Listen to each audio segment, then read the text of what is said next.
세상 살 동안 주만 찬양할 수 있는 그러한 믿음이 있었으면 참 좋겠습니다. 그러한 중심을 하나님 앞에 드리며 또 그렇게 해 주실 우리 하나님을 찬양합시다. 할렐루야. 아멘. 서로 인사합시다. 주를 찬양하며 삽시다. 네, 귀한 찬송 감사드립니다. 사순절 기간 동안 우리는 예수님에 대하여 특별히 관심을 많이 갖게 됩니다. 예수님은 어떤 분이실까? 예수님을 아는 만큼 나를 알게 됩니다. 예수님은 내 인생을 비춰주시는 진리이시기 때문에 그렇죠. 지난 주일에 예수님은 하나님의 아들이십니다. 성자 하나님으로서 그 거룩한 권세와 영광을 받으신 분, 하나님의 아들, 신분이 그러하시죠. 그러면 하나님의 아들로서 예수님은 이 땅에 오셔서 무슨 무슨 일을 하시나요? 메시아 그리스도이시다. 그런 뜻입니다. 그래서 하나님의 아들로 이 땅에 오셔서 우리에게 완전한 왕과 제사장과 선지자가 되어주셔서 우리를 구원하실 뿐 아니라 하나님께서 그리시는 그 하나님의 나라로 우리를 초대하십니다. 그래서 이름은 예수요, 신분은 하나님의 아들이요, 하는 직임은 메시아이십니다. 그런데 예수님을 이해할 수 있는 또 다른 칭호가 있습니다. 한번 따라 합시다. 예수님은 사람의 아들. 아멘. 이 칭호는 좀 독특하고 낯섭니다. 그래서 아마 저도 처음 설교하는 것 같습니다. 오늘 설교를 위해서 일주일 동안에 많이 힘들었어요. 설교 준비하는 중에 이번 주처럼 힘든 적은 별로 없었을 것 같아요. 도대체 이 사람의 아들이신 예수님을 어떻게 이해하고 우리에게 주는 메시지가 무엇인지를 알기 위해서 많이 힘들었습니다. 여러분, 예수님은 하나님의 아들이시다. 쉽게 이해가 돼요. 그런데 예수님은 사람의 아들이다. 육신의 요셉의 아들이란 뜻인가? 그건 아니죠. 구약에도 사람의 아들, 한자로 하면 인자라는 말을 몇 번 쓴 적이 있어요. 시편에서도 일반적인 사람에 대해서 말씀하지요. 사람이 무엇이기에 주께서 그를 생각하시며 인자가 무엇이기에 주께서 그를 돌보시나이까? 시편 8편 4절입니다. 그래서 도대체 인자가 누구길래 하나님께서 그를 돌보십니까? 이것은 일반적인 사람을 통칭하여 말합니다. 그런가 하면은 에스겔 선지자 한 사람을 지목하여 인자야, 인자라고 불러주신 적도 있습니다. 다니엘 7장 13절 이하에 보면은 역사의 마지막 때에 이 세상을 통치할 초월적인 존재가 나타나게 된다. 그가 인자다라는 표현도 있습니다. 그런데 신약에 와서 예수님은 자신에게 대하여 스스로 나 인자는 자신을 지칭하게 됩니다. 물론 사도행전, 히브리서, 요한계시록에 2번, 총 4번 나오긴 합니다만은 그것이 대부분 구약에 나온 말씀을 인용차한 말인 걸 보면은 인자라는 말은 예수님께서 자신을 가르쳐서 말씀하신 복음서, 마태, 마가, 누가, 요한복음에만 나오는 아주 독특한 칭호로서 예수님께서는 59번 거론을 하셨습니다. 이제 오늘 말씀을 통해서 예수님께서 언제 자신을 인자라는 말로 특별히 지칭하셨을까? 그 상황을 파악할 필요가 있습니다. 그러면 분명히 의미가 있을 거예요. 그러시는 예수님의 뜻이 있을 겁니다.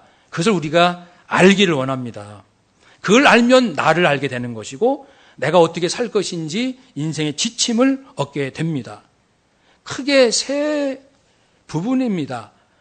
먼저는 예수님께서 공생에 하는 사역하는 중에 사용하셨고, 두 번째는 고난과 죽으심, 그리고 세 번째는 부활, 승천, 다시 오실 재림. 이 부분, 크게 세 부분에서 인자라는 말씀을 쓰셨습니다.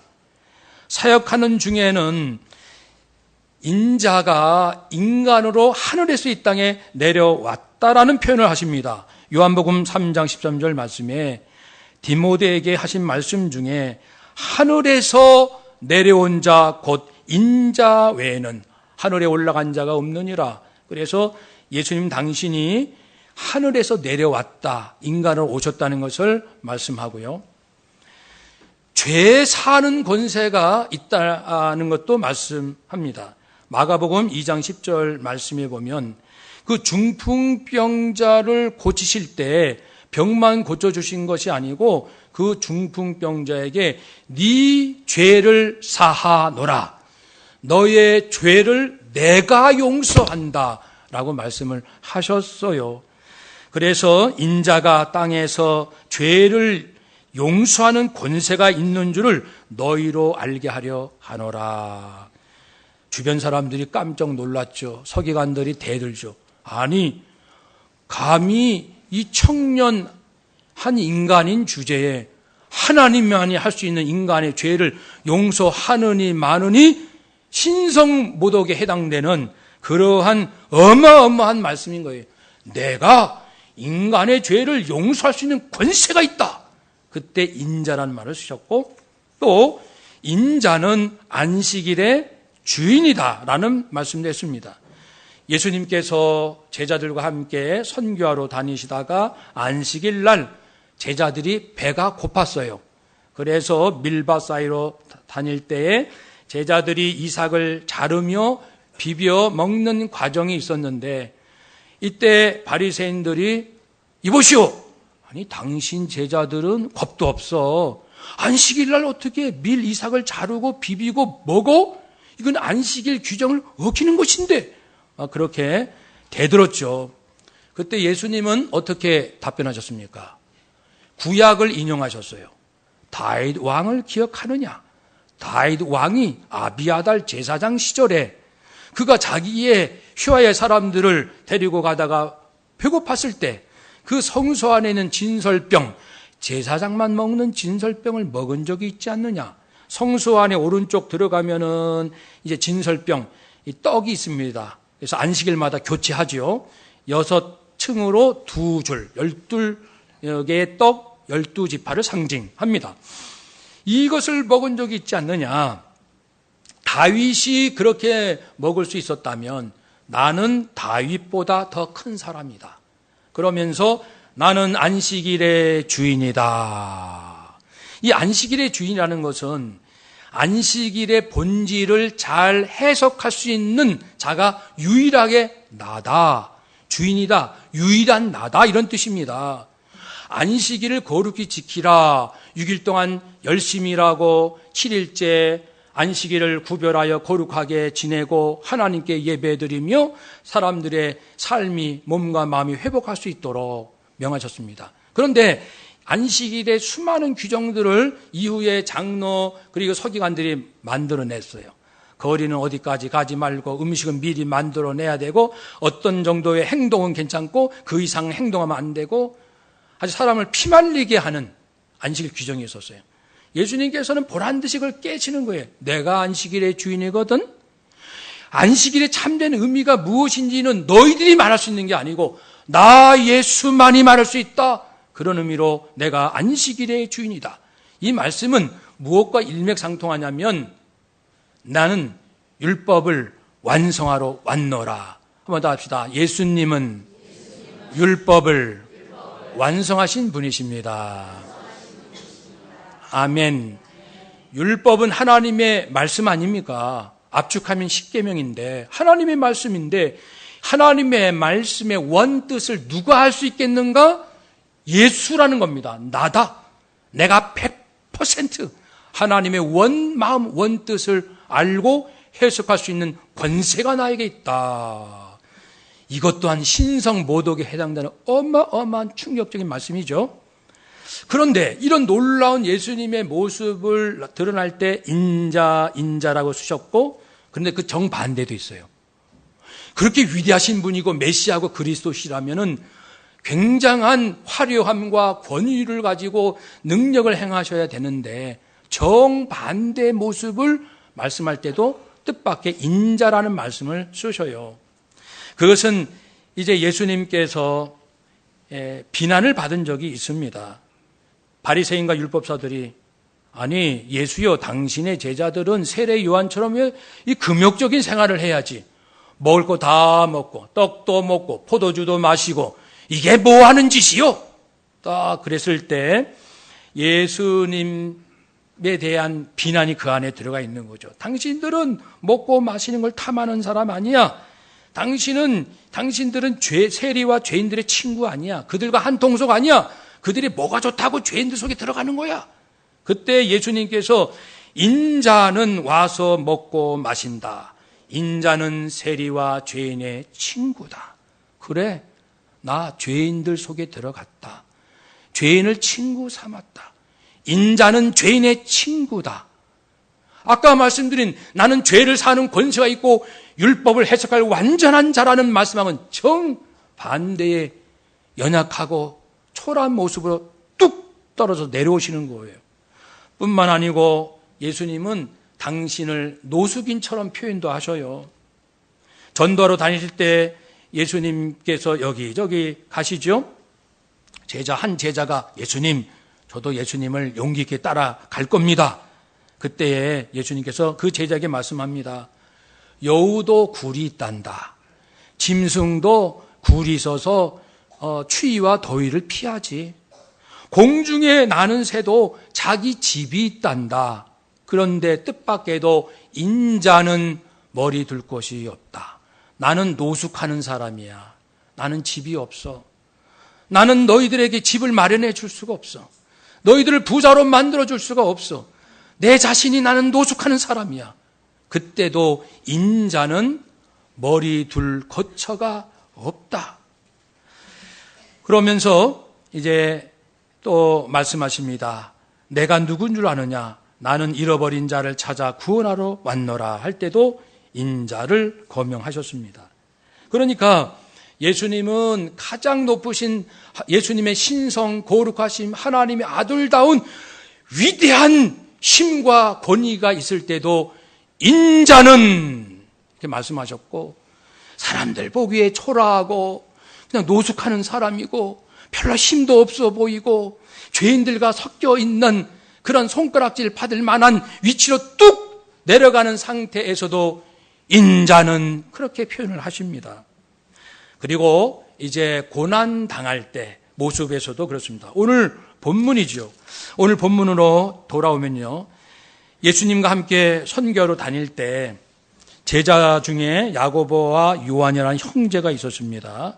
그들이 예수님께 당돌하게 이렇게 질문합니다. 예수님, 우리가 주님을 위해서 이렇게 열심히 따라다니고 헌신하고 충성, 봉사했는데 뭔가 좋은 일이 있겠지요?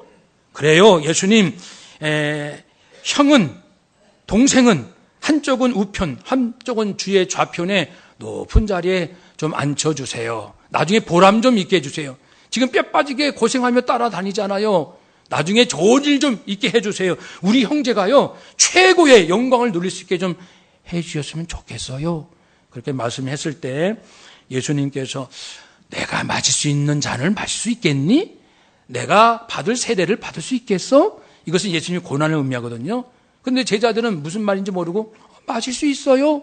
그러니까 그래, 내가 마실 수 있는 잔을 혹 마실 수 있다 하자. 그러나 너희들을 어느 위치에 높여줄 것인가는 내가 할 일이 아니고 마땅히 받을 자가 되면 받게 된다. 누구를 위하여 준비되었든지 그들이 얻게 될 것이다. 내가 미리 점 찍어 놓는 게 아니야. 다 자연스럽게 이렇게 함께 일하다 보면은 하나님 아버지께서 다 각자에게 적절한 상급도 주시고 영광도 주시지. 내가 미리 누구는 어떻게 하겠다. 그런 내가 아니다. 그러면서 이제 말씀하죠. 세상 사람들은 높은 권력을 가져서 다른 사람을 부리기를 좋아할 텐데 너희들은 그러면 안 된다. 크고자 하는 자는 섬기는 자가 되어야 된다. 으뜸이 되고자 하는 자는 모든 사람의 종이 되어야 한다. 종될 자신도 없는 사람이 높아지려고? 그러면 이제 나도 망하고 너도 망하는 거예요. 대선주자들이 종이 될 중심, 진실이 있지 않고서는 나라를 또 한 번 말아먹을 거예요. 또 한 번 말아먹어요. 대통령들이 순서대로 말아먹고 있잖아요. 국민들이 뼈 빠지게 고생해서 번 돈, 대통령들 한번 사고 치면은 몇 천억, 몇 조, 몇십 조 한 방에 다 날아가잖아요. 국민들이 이렇게 사는데 종이 될 마음의 진정성이 없는 자들이 높은 자리에 앉으니까 이렇게 어렵습니다. 내가 왜 온 줄 아느냐? 그때 하신 말씀이 인자가 온 것은 섬김을 받으려 함이 아니라 도리어 섬기려 하고 자기 목숨을 많은 사람의 대속물로 주려 함이니라. 인자는 죽으러 왔다. 너희들은 정말 높아지는 걸 좋아하는구나. 권력을 정말 좋아하는구나. 나는 죽으러 왔어. 나 인자는 죽으러 왔고 저주받으러 왔고 대속의 희생제물 되기 위하여 왔노라. 섬기는 자가 높아질 것이다. 이렇게 당신의 죽음을 언급하실 때도 인자라는 말씀을 쓰셨습니다. 죽으신 다음에 부활 전 3일 동안에 어디에 계셨을까요? 그때도 마태복음 12장 40절에 요나가 밤낮 사흘 동안 큰 물고기 뱃속에 있었던 것 같이 인자도 밤낮 사흘 동안 땅속에 있으리라. 그렇죠? 돌아가신 것은 금요일 오후 3시 십자가에서 운명하시니라. 그리고 부활하신 것은 주일날 새벽이니까 금요일날 반나절, 토요일 하루 종일, 주일날 새벽 이 동안에 주님이 어디 계셨는가? 땅 속에 죽음 가운데 계셨습니다. 그때도 인자라는 표현을 쓰십니다. 예수님이 이제 부활하십니다. 그때도 말씀하죠. 모세가 광야에서 이제 뱀을 든 것처럼 인자도 들려야 할 것이다 말씀을 하셨고, 또 승천에 대해서도 말씀하십니다. 마태복음 26장에서도 인자가 권능의 우편에 앉아 있는 것을 너희가 볼 것이다. 그래서 예수님께서 하늘 권능 하나님 보좌 우편에 승천하여 앉아 있을 것을 너희가 볼 것이다. 그때도 인자가, 다시 오실 때도 마태복음 16장 27절에서도 인자가 아버지의 영광으로 그 천사들과 함께 오리니 그때에 각 사람의 행한 대로 갚으리라. 인자는 다시 온다. 그러면요, 예수님께서 3년 공생애 동안에 59회에 59번 인자를 언급하셨는데 그것을 모아보면은 뭐가 그림이 보입니다. 사역하는 동안에 특별히 죽음, 순환과 죽음에 대하여, 그 다음에 부활, 승천, 재림 때 언급하셨어요. 그런데 그 사역하는 동안에 하신 말씀도 하나님의 아들로서의 그 거룩한 권세를 드러내실 때, 죄사함의 권세랄지 안식일의 주인이다, 이런 상상할 수 없는 이런 말씀을 하실 때 또 그랬죠. 그러니 이제 오늘 예수님의 인자 자신을 지칭하시는 이 말씀들을 통해서 두 가지 메시지를 우리가 얻을 수가 있습니다. 첫 번째는 한번 따라합시다. 핵심을 놓치지 말라. 아멘. 예수님께서 많은 말씀하셨어요. 마태복음에서도 산상수훈하셨고 수많은 말씀을 하셨는데 인자는 하신 말씀은 가장 강력하고 굉장히 중요한 당신을 드러내실 때, 그리고 예수님의 모습의 핵심을 말씀하실 때 쓰신 것입니다.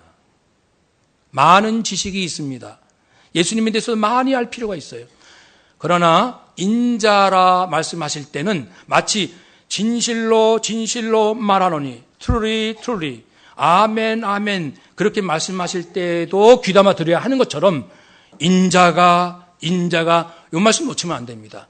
여기에는 매우 중요한 예수님의 모습, 거룩한 모습과 평범한 인간, 아니 죽어가는 그러한 모습을 드러내심으로써 예수님이 누구신가, 왜 오셨는가, 무엇을 하기 원하신가, 이 생애의 핵심을 알려주실 때 사용했다는 것입니다. 그렇다면 우리도 이 세상에 많은 지식이 있고 많은 성경 공부가 있지만 정작 중요한 예수님의 핵심을 놓친다면은 모든 것을 놓치는 그러한 꼴이 될 것입니다. 예수님을 잘 알아야 내 모습을 아는 거예요. 예수님께서 죄 사는 권세가 있으시다. 그러면은 내가 죄 용서 받았구나. 예수님께서 안식일의 주인이시다. 그러면은 이 진리의 온전한 해석할 수 있는 권위자는 예수님이시니까 예수님 말씀만 따라가면 되겠구나. 예수님의 하나하나의 모습은 바로 내 인생이 어디로 가야 될지를 그대로 말씀해 주시는 거예요. 예수님은 대속의 죽음으로 오셨다. 예수님이 나 대신 죽으셔서 내가 용서받았구나. 예수님은 부활하셨다. 예수님 부활하신 거 보니까 나도 부활할 수 있는 게 맞아. 예수님의 약속이 사실일 거야. 예수님이 재림하신다. 그렇게 막 살면 안 되지. 예수님 다시 오셔서 내 삶을 모두 판단하신다 했어. 그러니까 예수님의 핵심을 안다는 것은 내 인생의 핵심을 아는 거예요. 그 23 아이덴티티라는 영화가 있습니다. 그 영화 한 주인공이 23가지 인격을 가지고 있어요. 어려서부터 쭉 청년에 자라기까지 그가 많은 상처와 아픔이 있는 거예요. 그때마다 그것이 제대로 치유가 안 되니까 그 상처가 고스란히 자기에게 남아있어서 그것이 하나의 인격, 병든 인격이 되고 말아요. 그러다가 어느 순간에 불쑥 나오는 거예요. 예를 들면 9살 때 받은 상처가 치유되지 않아서 그대로 9살 때 아픔이 있다 보니까 갑자기 어느 순간 9살 아이로 돌아가서 엄마 보고 싶어. 애기처럼 걷고 울고 애기 목소리를 내요. 물론 영화 얘기입니다만 그게 실화거든요. 23가지 인격이 자기 안에 만들어진 거예요. 다중인격이라는 말이 있듯이 사람들 안에는 많은 인격이, 병든 인격이 있는 거예요. 내가 누구일까? 일평생 사실은 다 알아도 다 알 수가 없어요. 어떤 때는 내가 이런 모습 같은데 어떤 때는 이런 것 같기도 하고 도대체 내가 누구일까? 나 자신도 혼란스러운 것이 우리들의 본 모습이 아니겠습니까? 그래도 내 인생의 핵심은 알아야 됩니다. 한번 따라 합시다.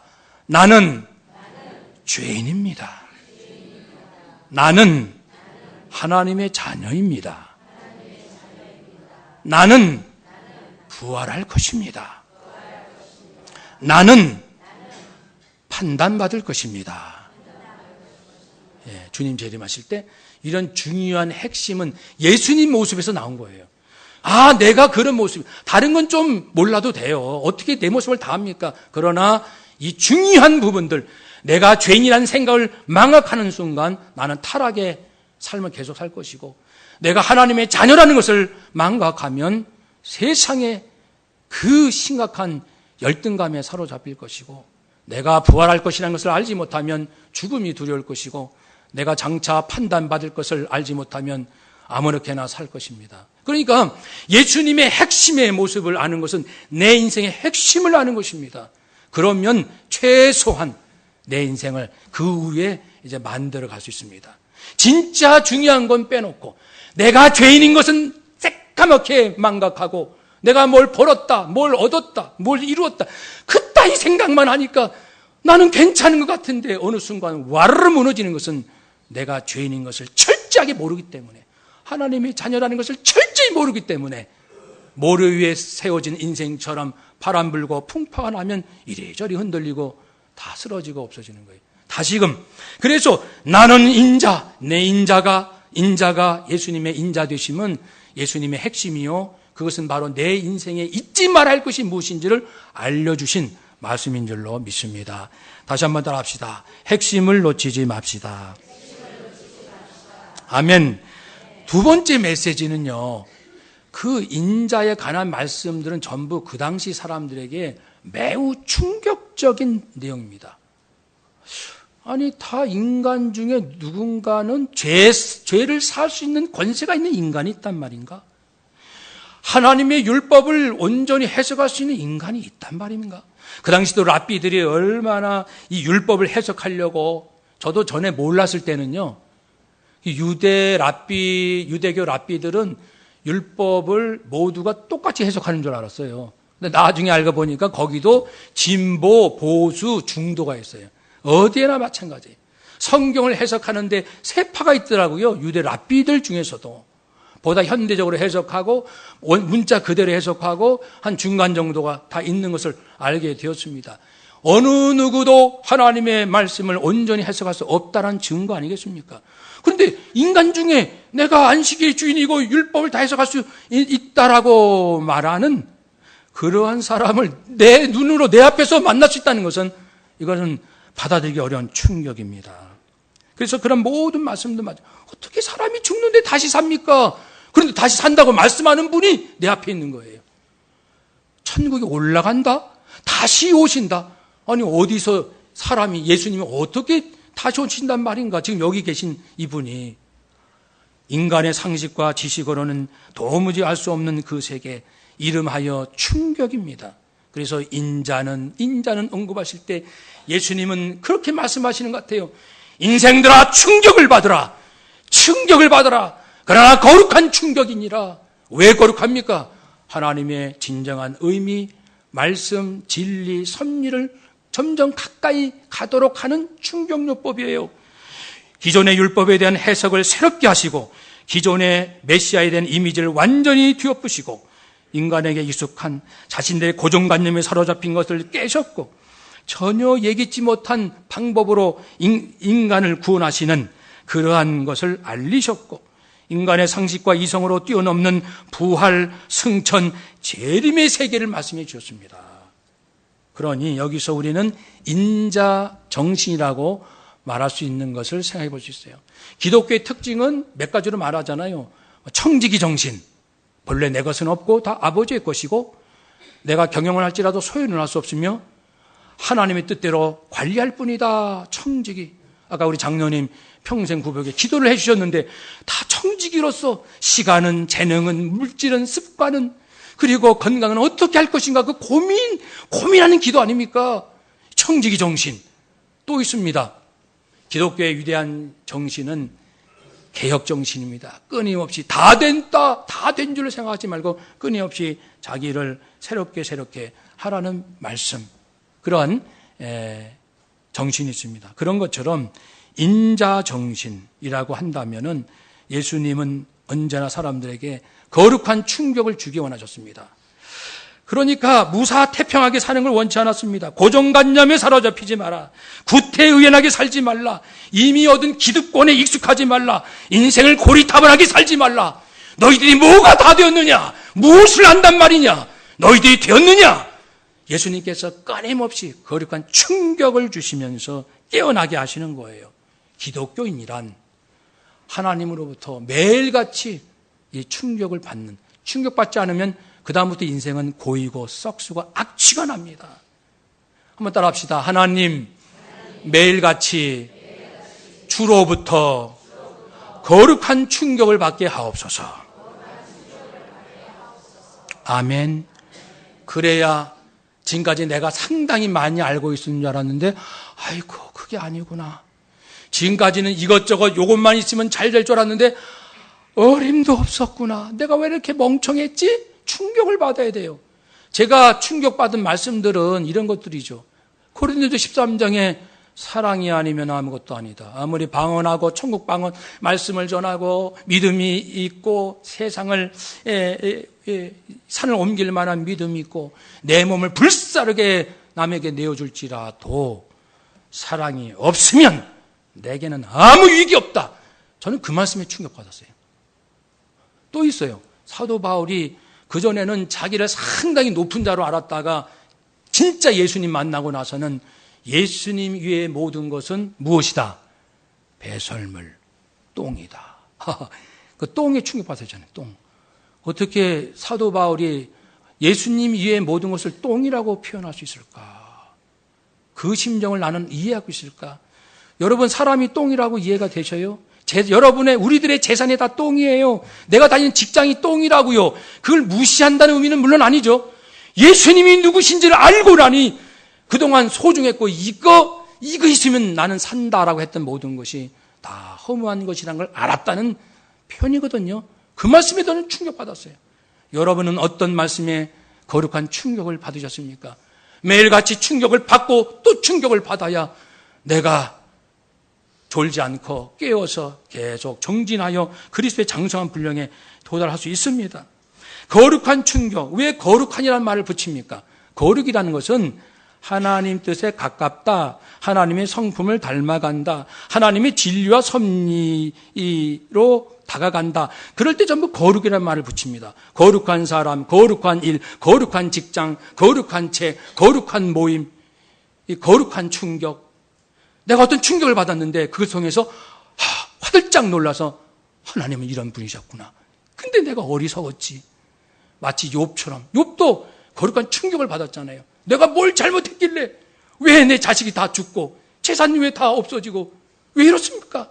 그때 하나님께서 나는 창조주다 라는 표현은 직접 안 하셨지만 그렇게 깨우쳐주셨잖아요. 욥아, 너는 피조물이고 나는 창조주 하나님이다. 내가 악하겠니? 내가 악한 자겠니? 하나님은 전능하시고 창조주라는 것을, 선하시다는 것을 욥에게 깨우쳐 주시니까 욥이 하나님, 무지한 말로 하늘의 이치를 어둡겠습니다. 제가 회개합니다. 저를 용서해 주세요.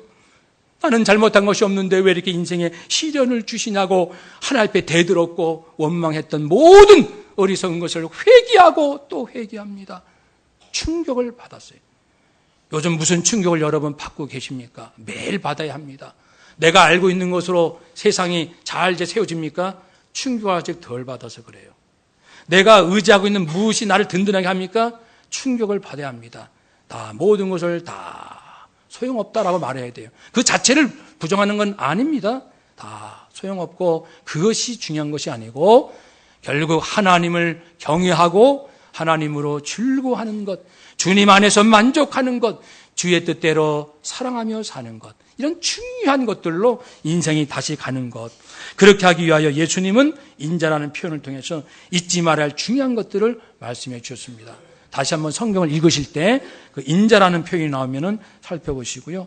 한번 따라 합시다. 하나님, 매일같이 거룩한 충격을 받게 하옵소서.